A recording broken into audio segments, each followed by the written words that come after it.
Hi, I'm Wyatt. And I'm Grace. And you're listening to Our Dad and your host of the Vacation Rental Revolution podcast.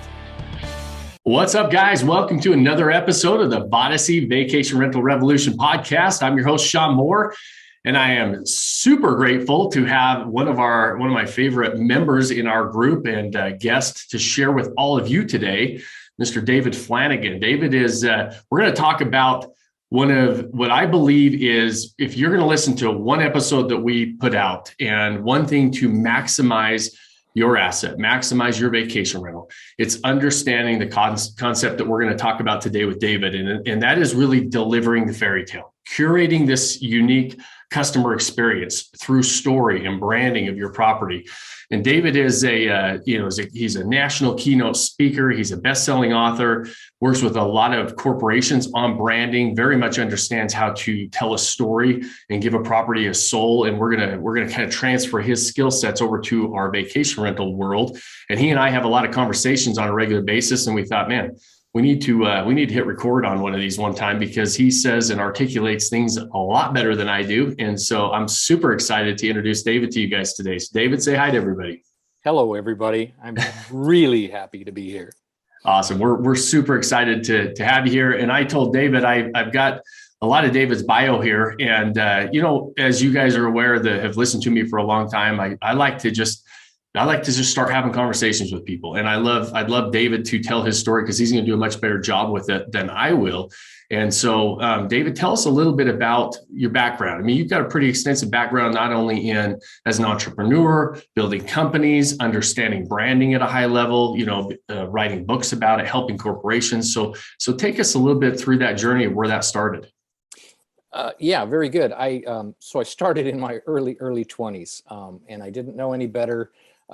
So I started a company in my 20s, and it was like, I think I needed to spend at least 10 years before I could start a company. But I started in my 20s and I could tell people I knew just enough to run a company into the ground. But I have been developing brands for the course of 35 years. And people kept telling me, you need to write a book. And so I finally did. And it is the understanding of what a brand really is. And I'll just say it in a nutshell. As much as we like to spend on our logo or our television commercials or our, whatever, it's really, at the end of the day, it's just a gut emotion. It's a gut emotion that our audiences, our customers have. And if we can decide in advance what we want that to be, and everything we do then aligns with that to control that, we're in control of our brand. And it's easier than you think. And it's not brain rocket surgery. It's not rocket surgery. And it's a very formulaic kind of thing about how you craft a brand around storytelling. What story are you telling? And I often ask people, what business are you really in? So this all led to a career in branding. It's been very fun. And that led me into wanting to get away from it and retire on the coast. I wanted to buy a nice little place hanging on the cliff overlooking the Pacific Ocean. Did that. And that's how I found Vodacy. And so this whole world of Vodacy opened up to me in terms of how do you do this and do it right in terms of vacation rentals and things like that. And lo and behold, Sean speaks the same language I do when it comes to branding and storytelling. And that's how we just hit it off. Yeah. Awesome. Yeah. I like I said, every time we talk, I think that this is probably the most overlooked aspect of vacation rental ownership. If you just look across the board, and like you said, it's not difficult. And sometimes I think we make it more difficult than it needs to be. Totally agree. And so I'm really excited to help, to have you, we'll go through kind of a process of how we can kind of come up with some of the story of, telling the story of the property and where some of that inspiration can come from. But you said something a minute ago that really a brand is something that evokes emotion. And, yes. And that's something that's exactly what we're trying to do, right? People buy on emotion, right? We're attracted to things based on our emotion, or repelled from things based on our emotion. And so we're going to evoke emotion one way or the other. And so if That is correct. why not focus on controlling that? And so I'm really excited to talk about that with you today. And I know that we've got some visuals that we're going to show people. So if you are listening to this on audio, we'll do our best to make sure that we articulate what those visuals are, but also you can watch the same thing and go onto the YouTube channel if you're, and this same episode, excuse me, will be published on YouTube so you can go actually see the visuals. And so, because sometimes, there's all these different senses, and right. And when we're looking, a lot of times what evokes that emotion is some of the things that we can see. And so it is a visual game in a visual world that we live in. And so we need to be able to talk about that when we do talk about telling the story of a property. And it's interesting, Sean, because we talk about evoking an emotion and that being actually easier or simpler than you might imagine. It is, but it's the step that so many people miss. It's the step of you can predetermine how you want someone to feel, and the answer is yes. And it's like, well, why would you do that? And we'll get into this, I imagine, and later in our discussion, is why would you want to be able to do, what's the benefit from doing that? And the benefit is clearly to define yourself in the market and differentiate yourself from everybody else that's out there, and not turn into a commodity. Yeah, differentiation is the key, right? I mean, we're trying to stand out in these crowded marketplaces, and it's not. I think sometimes people think it's the property that sells itself. It's not. There's always going to be, you could be the best property in your area, and tomorrow there's going to be a better property. And there's always going to be very nice properties that you're competing against. And if you're just property to property, now you're more of a commodity. When you start to develop this unique experience and develop this story and this fairy tale that's unique to you and your property, that can't be duplicated. And it's a way to absolutely stand out like a sore thumb in these crowded marketplaces. And so many people ask me all the time, well, hey, Sean, I know you've got these fancy back-end websites and you know how to do YouTube ads. You're popping up all over my YouTube channels and my Facebook channels and my Instagram.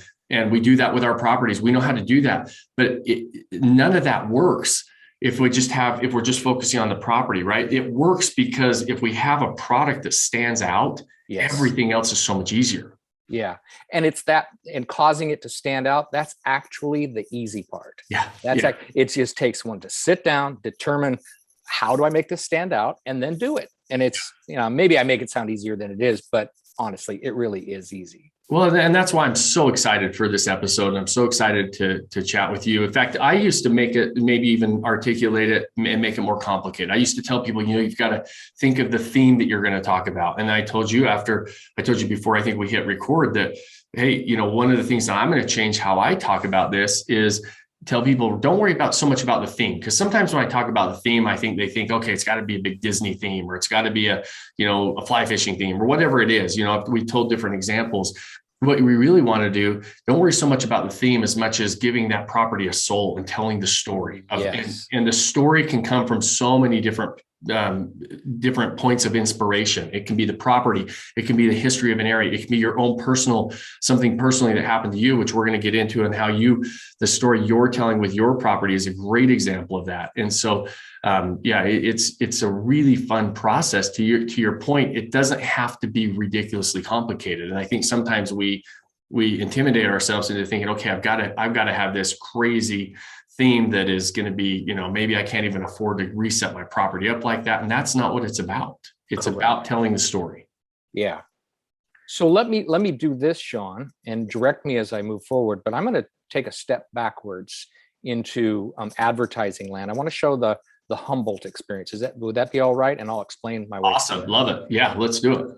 So sharing my screen, right? What business are you really in? I was going to talk about Ben and Jerry's, but I'm going to move right past that, Sean. Okay. Selling the fairy tale. So what we have up on screen right now is a gorgeous photo of Humboldt, California. For those who have never seen Humboldt, it's got the largest redwoods in the world. I mean, these things are massive.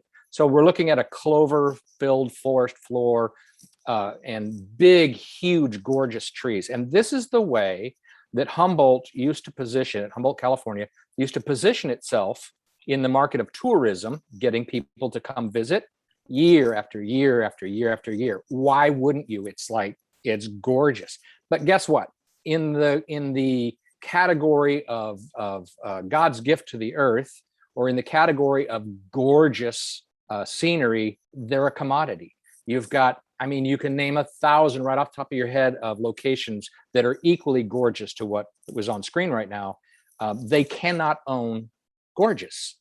It's a huge thing to own. And so they'd been positioning themselves selling beauty, beauty, beauty, landscape, landscape, landscape, and it was insufficient. And as a result, hotel visits, or people who were staying in hotels, was going down, down, down, down, down, because the competition was going up, up, up, up. So what we did, asking the question, what business are you really in? We determined they're not in the business of beautiful landscape or even big trees for that matter. The business they were in was selling magic. Mm-hmm. And so what we're looking at now is a very subtle shift in what we did with Humboldt, which was we took all those big trees and all that gorgeous forest, and we turned it into Alice in Wonderland.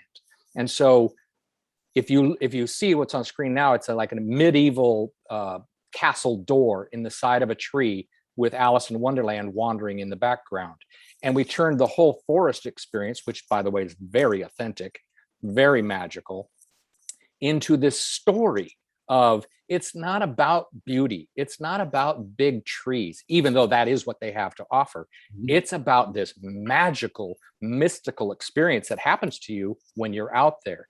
So that became part of a much larger campaign of, when you think of Alice in Wonderland, when you think of what happened to her and her story and all that we grew up as kids knowing about, and associate that now year after year with Humboldt, when Alice fell down the rabbit hole, she didn't land in Wonderland, she landed in Humboldt. So it was a very, you might look at this or hear this and think, well, that's difficult, but it's a really easy shift to say Alice in Wonderland, Humboldt, and now the story begins to tell itself.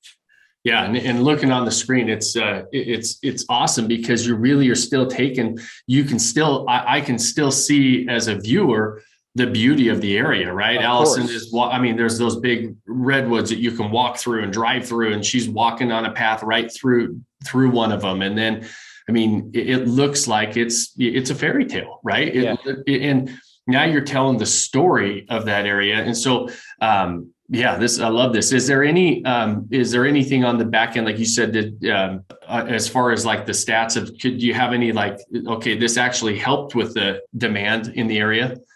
And thank you for saying that, Sean, because that's actually the cool part of the story, is that California as a whole, the destination and travel industry was pretty much flatlined for about 5 years. Mm-hmm. And Humboldt's visitors was actually trending down. So they weren't keeping up with the industry standards in California.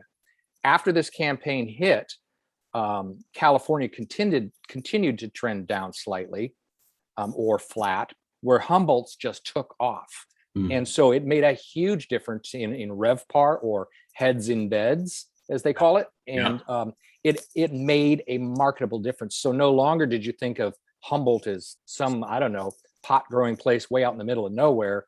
It was now associated with magic and Wonderland, everything we knew about Wonderland. And right. it actually made a difference. Yeah, I had an inclination that was going to be the case, but I didn't know the answer. So I'm glad that was the case. Me too. That was, and so, I really encourage you, those of you that are listening to this, to go see the visuals as well, because you'll see it doesn't have to be crazy over the top. You're still taking, you're still taking what you have to work with, which is this beautiful redwood forest, and now putting in a story to it. And we have to do the same with our properties. Exactly. And it's not that difficult to do, but the upside is ridiculously huge. If you could, when we own these properties, and most of the time, these are investment properties, right? We're looking for that return on investment. And I just can't stress enough, if there's one thing that you listen to for me over the last year or so, it's this: to understand how to tell this story. So yeah, I'm really excited as we keep going through this. So let's give another example, Sean, on we talked earlier about emotion, and we talked about deciding what that emotion is and driving the story. What's up on the screen now is a gorgeous photo of Disneyland Castle. All right. I mean, it is striking, but it's just Disneyland's castle. I mean, architecturally, it's magnificent, but emotionally, I don't know. It's Castle. cool. It's a castle. Yeah. And what story is there? Well, there really isn't one. So the next photo I would show is the exact same castle, or a castle very similar, and two little kids in the foreground dressed as a princess and a frog. And they're having the time of their life. And if you look at this photo, there is a clear emotion here of magic in their eyes, of kids. They couldn't be happier. There's a huge story here. Yes. So what is the difference between those two photos? They're both of a castle, but one is architecture and the other one is huge emotion. And if anybody understands this, it's the world of Disney. They know the power of magic and all that, and they know exactly what they're doing when they're showing us stuff like this, or stuff like this. I have a picture of a kid practically in tears because he's hugging Mickey Mouse, again, in front of a castle. So you have architecture versus emotion. Yeah. And there's a huge difference when you see it, and we all know it. We all know this is what happens. It's just, we don't see it applied in our business as much as I think that we should. And so we go, especially, I mean, on the travel side and visiting places, right? We go to experience something, and whatever that experience is, we do it, experiences evoke emotion in us. And so if we can articulate that experience and articulate that emotion in our advertising and what we're trying to do and setting up a property, we've won the game. It's game over. Well, and so that's actually a really nice segue, Sean, into my world of how I stumbled into Vodacy. Was I was on a weekly call with Vodacy, and this had been my experience in seeing the competition out there, and everybody doing it identically in architecture. Here's a photo of my fireplace. Here's a photo of my stupid table, kind of a thing. And it was on one of those weekly calls where you began to talk about the fairy tale and storytelling. And I was like, this is it. This is exactly what I've been living for the last 30 years in corporate America, now translated to vacation rentals. And it's the same darn thing. Yeah, it's so fun. And I love, and I want to just keep driving home the fact that so many people believe, like I hear a lot of people, I'm bringing up Disney because we were just looking at a picture of Disneyland and the emotion and how Disney really understands how to do this. But there's a lot of people in like the Orlando area, right? The greater Orlando area. And they're like, and you look at there's some properties in Orlando, because Orlando is like kind of the mecca of vacation rentals, right? That's kind of home base for vacation rentals. There are some properties that are so themed out, it's crazy, right? And they're amazing, but they also probably, some of those themed properties are probably $200,000 rehab projects, right? They're really over the top expensive. And I want people to understand that we're not talking about having to go do that either. You can evoke emotion so subtly and simply. And this next photo is a great example of that. And Sean is referring to is a photo, again, like the Disney castle. We're looking at a photo of the Eiffel Tower. Again, architecturally outstanding, beautiful, you bet. Right next to it is a photo, same Eiffel Tower, but next to it in the foreground is a couple who are sitting back. I don't know what they're doing, having lunch or just gazing at it. And there's just a story in one, and there isn't a story in the other one. What is the story in the picture on the right of the couple sitting there looking at it? That's the cool part, is everybody, it's open. Everybody's going to bring their own story to that, put themselves in the movie, put themselves on that little park bench or whatever. And that's the fantasy. That's the fairy tale that we're trying to say. You're not going to Paris to see the Eiffel Tower. You're going to Paris to do what this couple's doing, because that couple is you. Yeah. And we don't know, this is brilliance of this as well, is when you are setting up and evoking this emotion and setting this like experience and developing your fairy tale, it's great to leave some level of curiosity, right? Absolutely. Start to tell the story, but allow the the consumer of this story, right? Whoever's viewing it, the viewer of what you're articulating, allow them to place themselves in it. Don't finish the story for them. That's very good. In fact, that is a danger to be aware of, and I think we're going to talk about it a little bit later. Is if you define the story too much, and I come to the place where I go, well, my story, yeah, then you might have lost me. Right. This whole idea of storytelling, emotion, building a brand, if you will, it's not an exercise in creativity. It's not an exercise in, we're going to make this pretty. We're doing this for what? We're doing this for business. We're doing it for a business reason. For bottom line is we're trying to stand apart from the competition. We're trying to differentiate ourselves so that when people are cruising through VRBO or other sites, whatever it is, there's something that just pops out and grabs us by the collar and says, you need to look at this.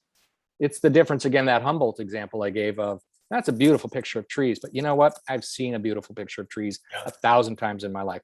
But this one's got a little girl dressed in blue wandering through a forest where there's a little white rabbit. It just grabs my attention in such a way that it pulls me away from maybe a picture of Yosemite. Yeah. So in this case, I've pulled up a photo of a VRBO page of what we commonly see is a house at the top, and it is architecture. It's a gorgeous house. But you know what? I've seen a gorgeous house 1,000 times just today.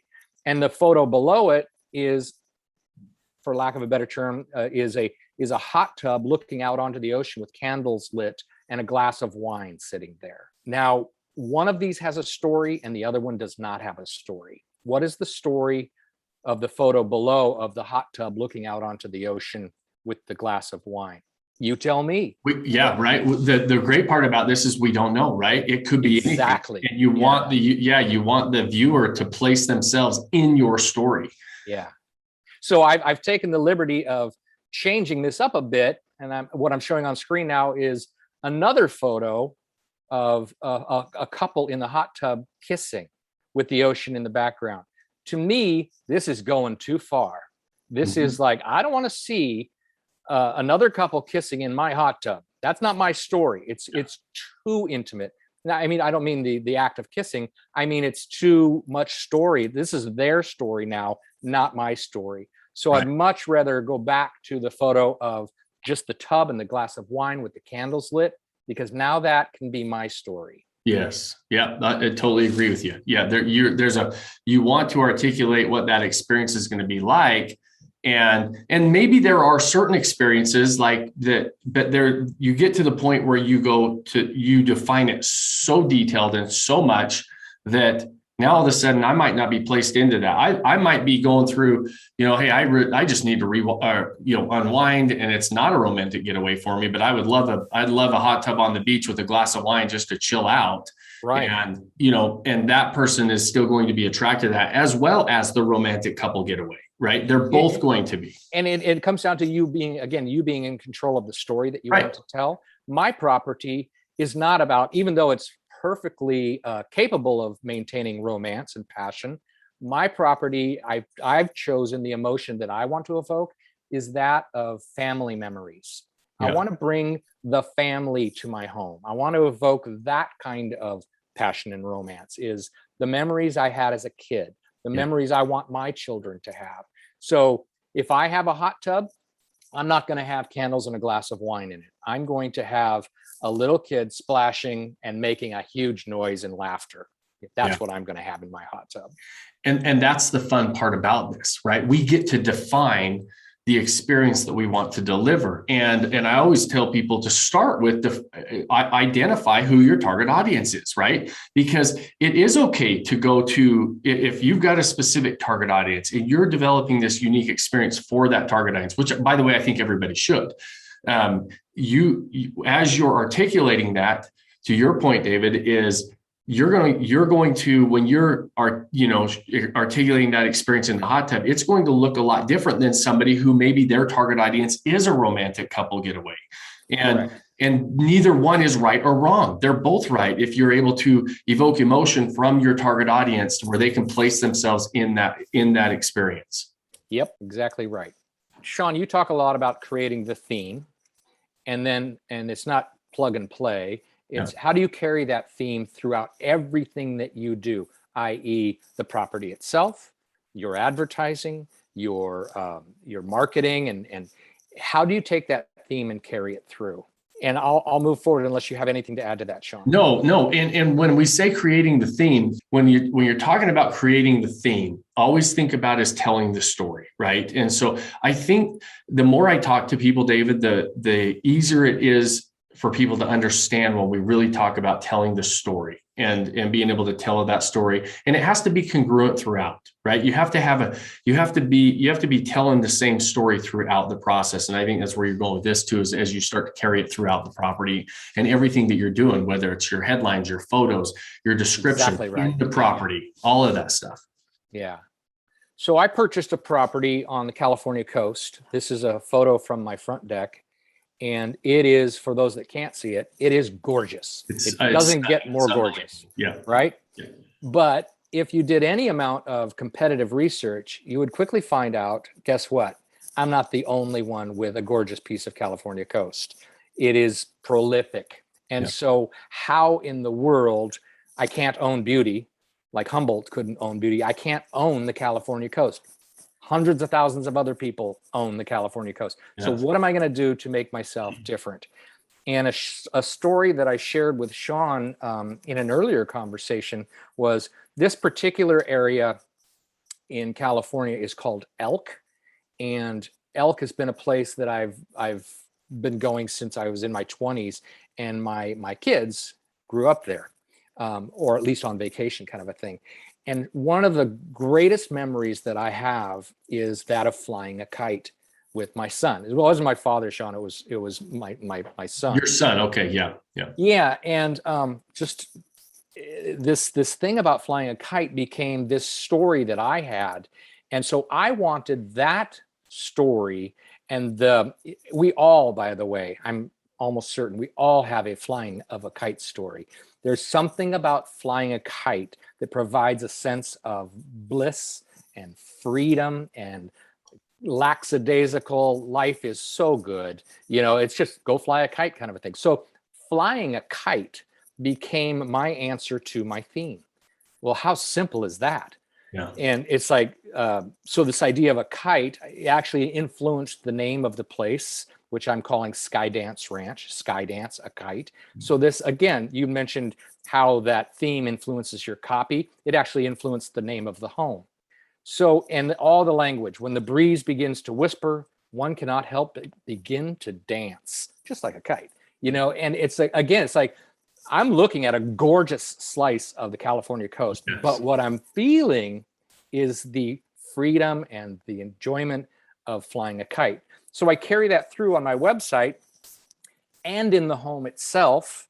What we're looking at on screen now is a bottle of wine with the red kite on it and a glass with it frosted into the glass, a kite. So this element of a kite not only appears on my website, it appears I have wine in the home, or I'm going to do this. I'm going to have a humidor with custom cigars with a kite on it for my guests. Yes, I am.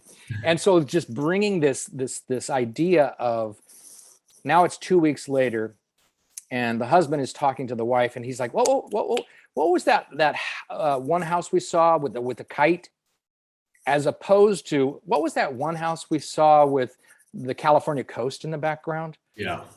You with the California coast in the background, you are a commodity. You blend right in. When you become, that cool place with the kite, that now becomes your story, and you can take that any number of different directions. And what I love about that too, David, is you're talking about, some of the most beautiful geography in the world, and this property is located on. It's stunning, and most people just stop there, and they don't even just do it with stunning properties, right? They just think, okay, I've got this great property, and I'm going to focus on the property. And you're taking a stunning property, unbelievable geography, beautiful beaches, and saying, okay, now I'm going to apply this story to it, and instantly, you're going to stand out above the crowd, because everybody else focuses on this stunning geography, like you said, it's a commodity. It's a great commodity, but it's still a commodity.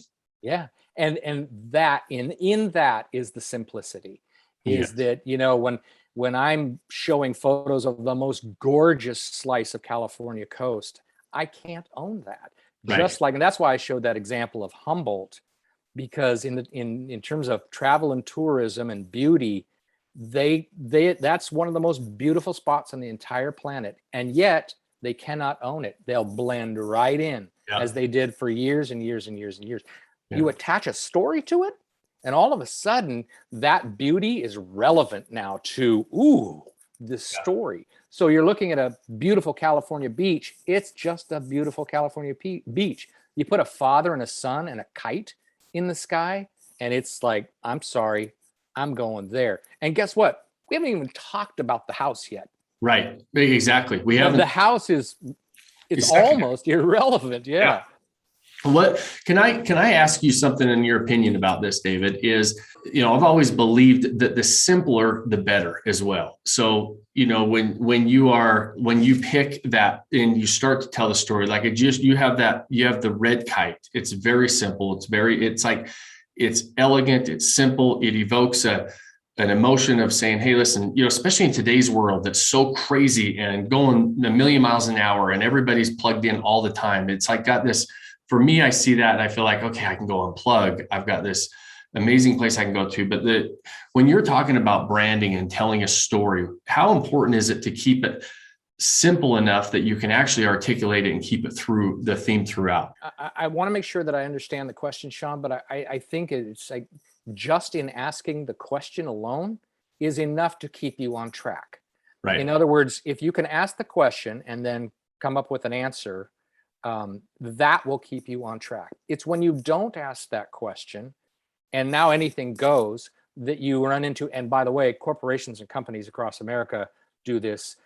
They don't define it and they get fragmented. So now it's hard to tell. Let's take advertising, for example, if it's a good ad or a bad ad, because they're all creative. They're all gorgeous advertisements or whatever, but is it on brand? So with your house or your property, is once you determine what that story is and you ask that question, Sean, it becomes very clear of we're going off track here, and keeping yourself on track. I think the name of the game in branding anyway, and I think with properties too, is brand alignment. Everything needs to work together to promote what? That story, that feeling. And if you start promoting something else, you're off track, or you tend to get off track. Yeah. Well, and I always look at it, I always kind of visualize a straight line, right? I've got this straight line. And when I start telling my story, I need to stay on that line. If I start to tell another story and get off of that line, the further off of that line I get, the more confused my customer is going to be, right? There you go. Yeah. And, and my point kind of behind this is, as we are doing this, and this is in marketing, everything else, you really should have one point you're trying to get across, one thing. And I think sometimes the struggle with like these properties, a lot of times there's multiple profit drivers. And what I mean by a profit driver, there's multiple things that will bring people to an area, or there's multiple reasons why somebody can come to your property. And you try to tell 3 or 4 different stories at the same time. And I think that gets people in trouble, way more often than not, is pick one story and keep that straight line and stay on that straight line versus trying to tell 2 or 3 different stories at the same time. I think that the simpler we can keep it and the more concise and articulate one particular thought and story, the better off your marketing is going to be in standing out. And sometimes you think that's not the case because there's this other story that's so fun and important that I should be telling. But maybe it's not as cool as this one. And so I want to go here and there. But even hearing me talk about that, when you start to hear people try to do that in their marketing, you can realize how it can get off the rails really quickly. I'll give you an example. My property, again, on the coast, it's very close to wine country, California wine country. In fact, within 20 minutes, there's beautiful California vineyards all over the place. So I could very easily have adopted a wine theme, which I do have wine, but I've been very careful with it, is I don't want to have a wine theme. Why not? It's too competitive in that area. There are so many wine escapes and wine getaways Mhm. that even though wine is very relevant to my property, I specifically stayed away from that as a means to stand about in the competition. That being said, wine being so big in that area, I've incorporated wine into my property. But how did I do that? Through the flying of a kite. Yeah. And so the kite now is driving the wine itself. Love And it. I still am evoking that story of, oh yeah, the place with the little red kite. Yeah. Like it's almost like a subconscious story, right? It's kind of in the background where it's there, but the kite is still driving the driving force of the story. Yes. Love it. And to your point where you just said, in many areas we'll have a major theme. Disney's a great example. Wine country is a great example. So many people, first, you're still going to see a small portion of the competition actually trying to tell a story. The majority of people are not trying to tell a story. They're advertising a property. If you have a major theme like Disney or wine country or sometimes major national parks or whatever, if everybody is telling if the people who are telling the story are talking about and telling the same story, go outside of that narrative. Find and pick something simple that, like you said, going and flying a kite on the beach with your son. That nobody else is telling that story, right? And so you can go outside of that story. Now all of a sudden you're going to stand out in the market again. That's exactly right. And again, how simple is that? Right. It's just, but it takes being aware of what your competitors are doing. The last thing, if I came up with this brilliant idea to position my home, my vacation rental with the freedom of flying a kite, and guess what? There's 3 other properties around me that have flying a kite. I blew it big time. Right. I had the opportunity to differentiate myself with another kind of story, but I wasn't aware of what everybody else was doing. So now if they come after the fact and everybody starts flying a kite, I might want to change my mind, but I think I got the corner on the market so far anyway. Yeah. And I'll make the argument for you that, people will look at that and think, oh, I've got to go with a bigger story. I've got to go with something more major, unless they listen to our podcast, then they'll realize we can keep it simple. But the majority of the market is going to always first revert to focusing on the property itself. They're going to focus on, the architecture, the whatever the property has, the bedrooms, the bathrooms, all that stuff. That's what most people are going to do. One thing you have to realize, and why I'm so excited about sharing David with all of you guys, is corporations and businesses have these conversations all the time, right, David? You know that. I mean, they understand the importance of this kind of stuff. In our world, in the vacation rental world, it's a multi-billion-dollar industry that is operated by mom and pops who really don't have the background of the business side of and thinking about that. So we're always going to have a competitive advantage just for the fact of simply having these conversations. Agreed. And so that's really fun. That in the corporate world, all we're doing is applying some of those things that we know work. We know psychologically it works on us as consumers. And so we're just taking that same thing and applying it to our vacation rentals. That's exactly right. And that's another thing that, Sean, a little plug here for Vodacy. That's what I love about Vodacy is you talk about all the time. You talk about, we don't want to just survive. We want to position our properties at the top of the market. And in order to do that, what we're talking about today, guess what? As you said, Sean, that's what corporations across the world do day in and day out. It's standard operating procedure. In this business, again, mom and pop, a lot of it is, it's like, well, look at how gorgeous my fireplace is. Yeah. And it's like, it isn't enough. It is enough to get by. It isn't enough to position your property against the huge competition and rise to the top. So with a little bit of foresight and thinking and planning, you can create a story appeal to your property that just separates it. Yeah. And when you separate, you get paid, right? Ultimately, we make a lot more money. And ultimately, in my opinion, it's way funner. It's way funner because we get wrapped up into the story as well, right? It's so much fun to have these properties that, sure, we make money with it, but it's funner to get those messages from your guests like, holy crap, I can't believe how fun of an experience can I tell you? Like we get messages all the time about people telling us, our guests telling us how much fun they had and what the experience they had in our properties. That's really fun to be a part of for people, right? And you get this, there's some satisfaction in that and a lot of fun. And I just heard a statistic that Airbnb put out that there's over 3 million hosts on Airbnb. Do you know that less than 2% of the hosts on Airbnb, so less than 2% of those 3 million people actually gross over $100,000 a year on a property. So you can see that most people are operating in just in the averages. Everybody's operating in the average, and there's so much room at the top to make, because there's so much money in this business. And so ultimately you get paid, but it's so much funner, that the getting paid is a byproduct of actually having a lot of fun with the process. So can I show you my next property, Sean? Can I absolutely go forward? I can't wait to. I'm only half joking because I think I'm serious about this. But it's this. And what we're looking at here is a wicked haunted house. I actually searched on VRBO for haunted houses. Yeah.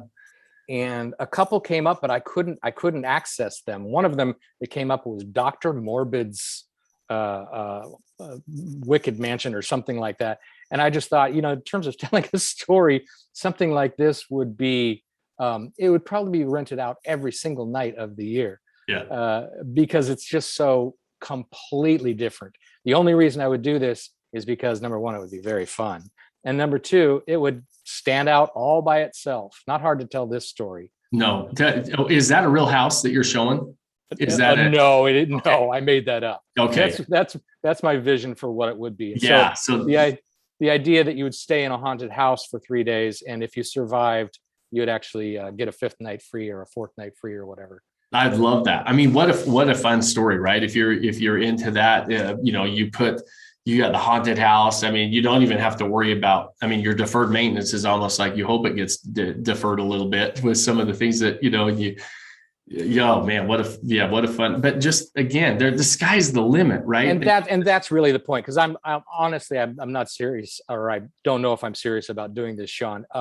It's to make a point, and a point that I rather love is that in the arena of differentiating yourself from the competition, creating a story, this is how you do it. It's like we're looking on screen of a normal house and a haunted house. Which one, you're looking at this screen for a 5-bedroom house or whatever, which one is going to say, hey, look at me first. Yeah. Hey, I don't care if you're interested in the house above, but you gotta look at this one.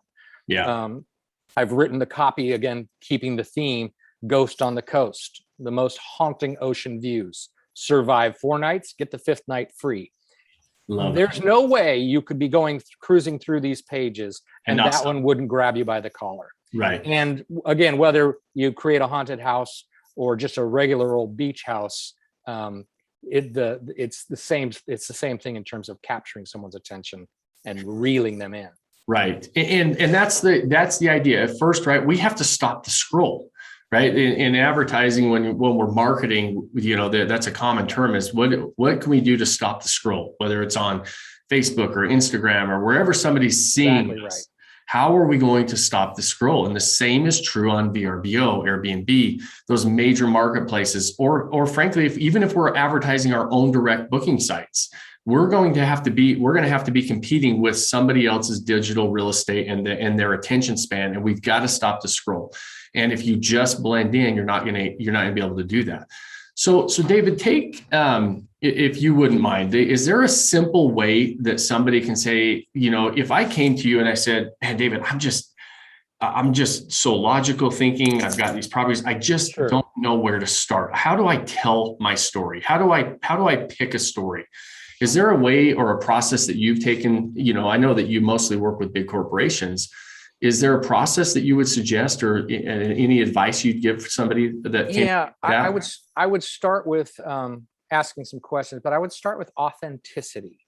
And so when we developed that campaign, Alice in Wonderland for Humboldt, that wasn't just a cool creative idea. It was very authentic and came out of several visits to the forest where I personally actually had a magical experience it was like being in a church out there.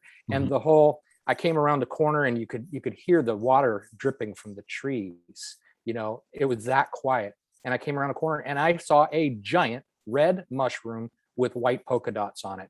And the whole Alice in Wonderland thing started to come out of that. Yeah. So authenticity, the magic of Alice in Wonderland, Humboldt can really own that story. They really can authentically. Yeah. I would begin asking anybody, tell me about your property. Tell me about your property and see what comes out of that. And if I say, tell me about your property, you won't go, well, it's got a really cool fireplace. That's not where you'll start. Again, back to my property in Elk. Elk is in a little village they call, I love this, by the way, a hamlet. It's a hamlet.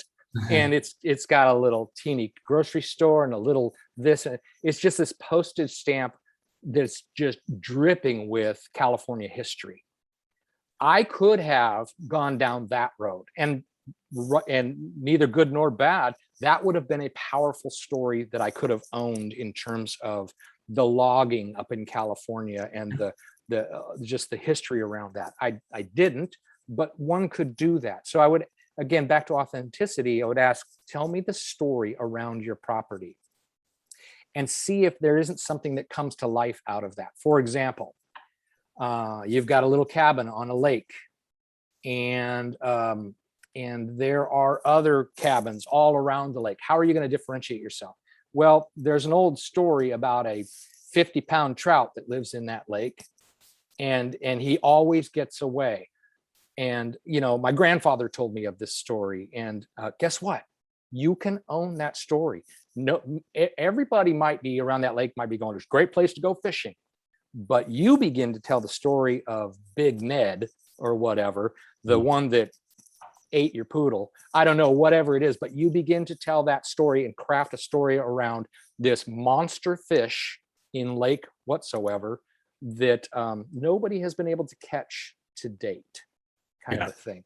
So that's kind of how I would approach it. Right. And I love that you brought up the authenticity part of it, because one of the things that frustrates a lot of would-be investors when they talk to me and they call me and say, hey, Sean, I'm getting into this game. Where are the best markets I should invest in?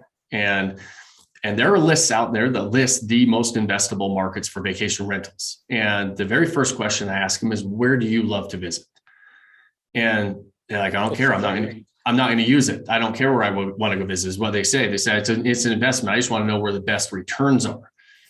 And I said, I want you to start with where you want to visit. And my whole point to that, why I have people start there, is because I want them to be authentically attracted to an area, and then they're going to be able to tell a story about why they love to go there, what is interesting about the property, what's interesting about the area. There's so many places that you can draw inspiration from. And I always tell people, you should be part of your target audience. You might think that, the logging story and the, historic nature of your property in Elk, that's very authentic to the area, but it might not be something that resonates with you personally. Right. And so it's okay to go away from that.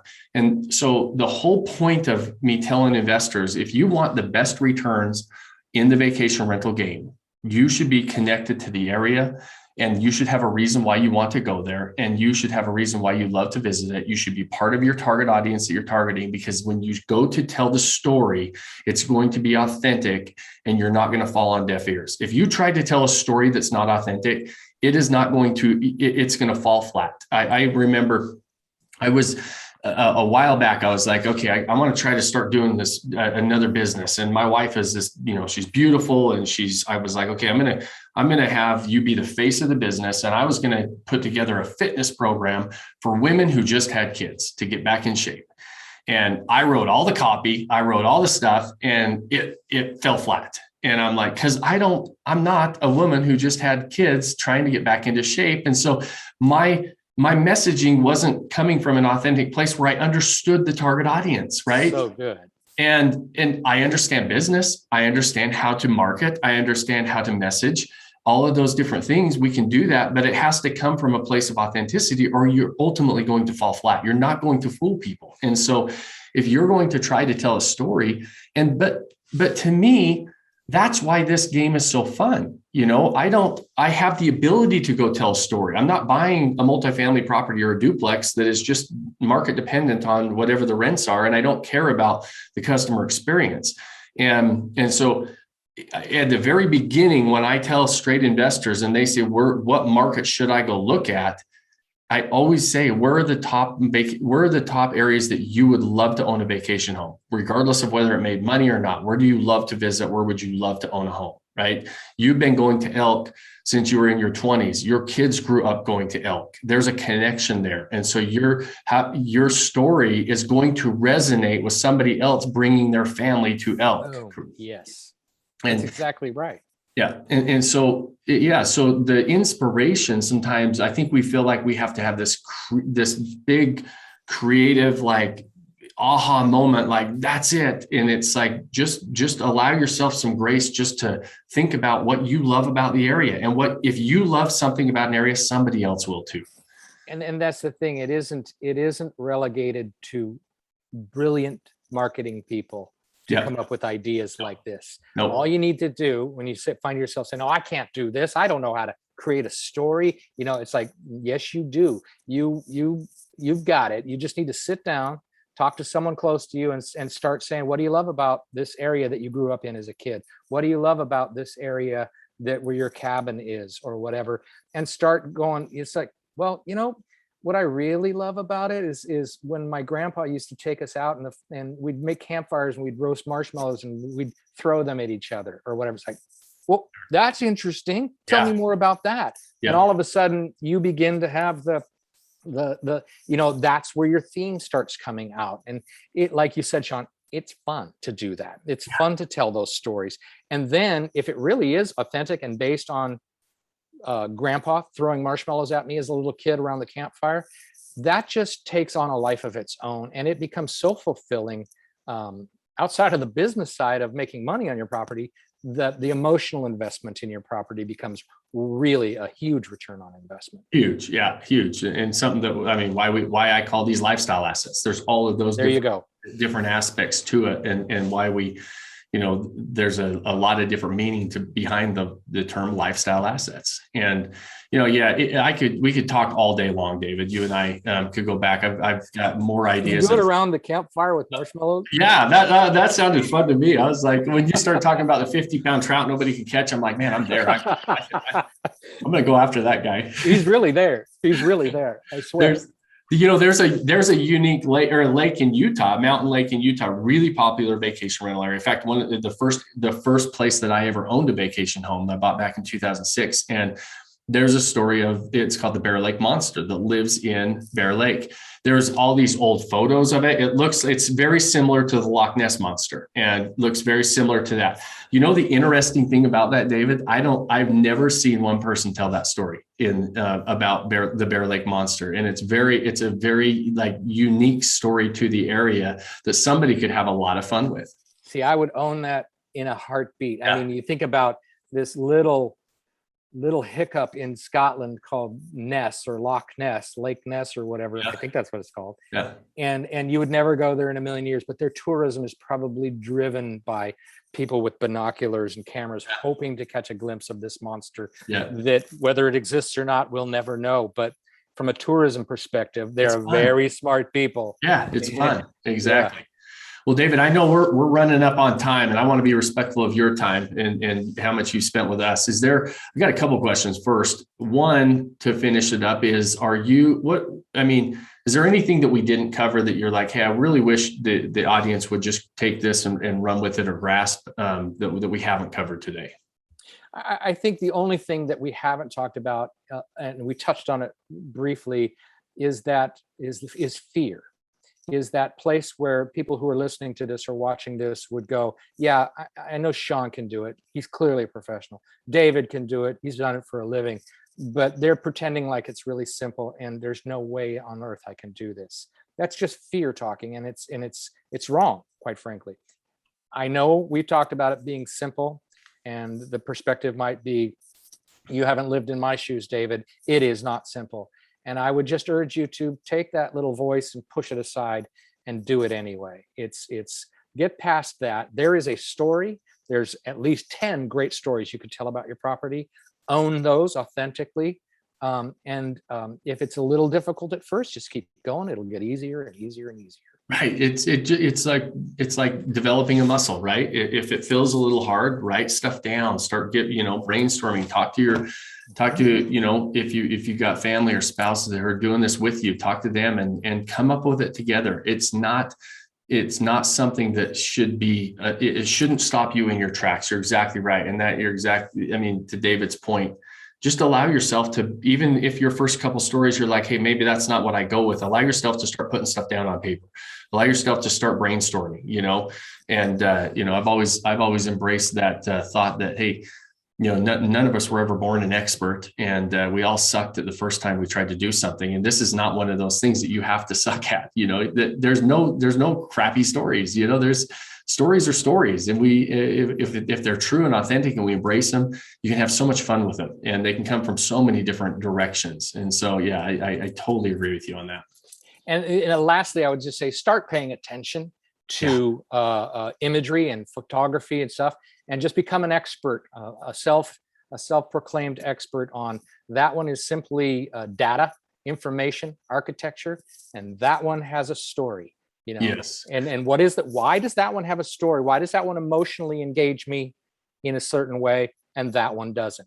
Right.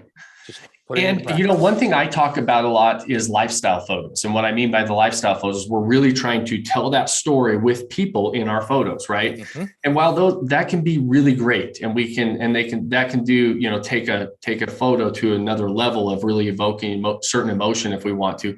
You don't have to have people in stories to still tell a story, right? Exactly right. And you made that point earlier, and I wanted to bring that back up again as you mentioned that is, you just showed a picture of a hot tub with some candles and some wine that still evoked some emotion and allowed me to say, okay, can I place myself into that story?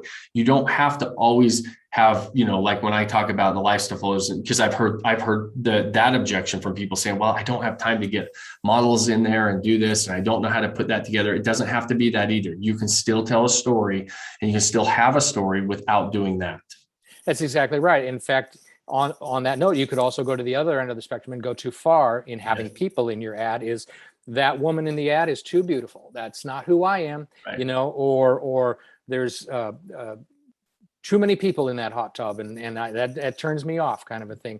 And what would make a better photo in that sense is maybe just a pair of feet relaxing on the edge of the hot tub, and that alone tells a story. And you don't need expensive models. You might want to have good looking toes, but other than that, let's not. We want to make sure those toes are get the pedicure before, huh? Awesome. Well, David, listen, I know that there are places and that people can get more of you, and people are going to want to get more of you. And I know you've got some good resources that people can tap into with your books. How can people that are listening and viewers that are watching find more of David and dive into some more of kind of the brilliance behind what is David Flanagan? Oh, well, number one, I'm always available through Vodacy, and I can't tell you enough how much I have enjoyed my stay so far with Vodacy. Awesome. Sean, super organization. Number two, you can always reach me at FlanaganSpeaks.com. Flanagan is FLANAGAN. speaks.com, FlanaganSpeaks.com, or you can find my book Rudder, RUDDER, on Amazon. And those three ways, I think you can probably track me down pretty easy. Awesome. We'll do. I'm going to make sure that those links are also in the show notes, so those of you can just click on those links. And then once we get the property, when the Skydance Ranch is finished with renovations, we'll put a link to the Skydance Ranch as well. And so these episodes live for a while so we'll make sure that we update that. When is the completion date on that? I know those of you that have not done a rehab project on the California coastline, if you've not attempted that, it is a trying feat. And I don't know that I recommend that. No, I don't know that I do. What Sean is talking about, and perhaps this is perfect fodder for an additional podcast, Sean, is I bought $1 million property and then almost tore it to the ground. And you talk about an emotional roller coaster. It's been terrifying. And but what an adventure.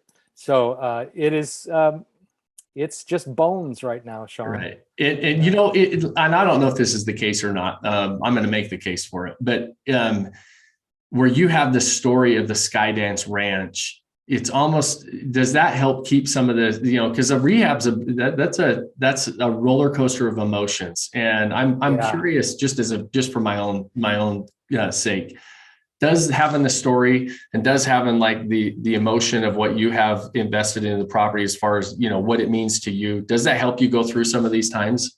There is absolutely no question about it. And I'm glad you said that. I wouldn't have pointed that out, but that motivating driver, I've written 4 or 5 books, and what I always do whenever I sit down to write a book, you have any idea the monumental task it is to write a book? It's ridiculous. It's insanity. Yeah. But what I always do, and this is just me, I design the cover, and then I use the cover as my screensaver, or set it on, it just as a little, just like, this is where you're going. Yeah. So when it comes to a property is,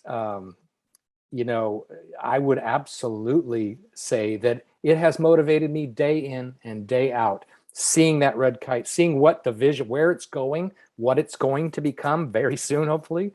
Yeah. That has absolutely got me through thick and thin. Awesome. Yeah. I mean, story gets us all through so many things, right? And so, and that's why it also is one of those things that is going to be one of our best friends when it comes to advertising and marketing our properties. And so, David, I cannot thank you enough. I appreciate that every time I get to talk to you, I feel like I gain so much, and I know that our listeners and viewers have as well. And so, for all of you who joined us today, if you got anything out of this, give us a review, share this to somebody you think this would be helpful with. It's always helpful for us to get those reviews if you got some value out of this.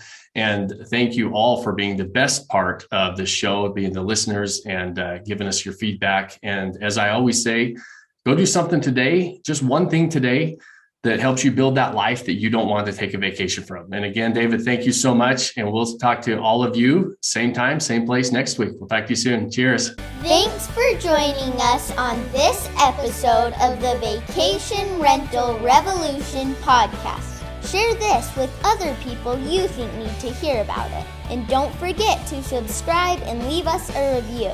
Hey Grace, is there a website? Yes! For more amazing content and expert advice, visit Vodacy.com. Thanks for listening, and we'll see you on the next episode.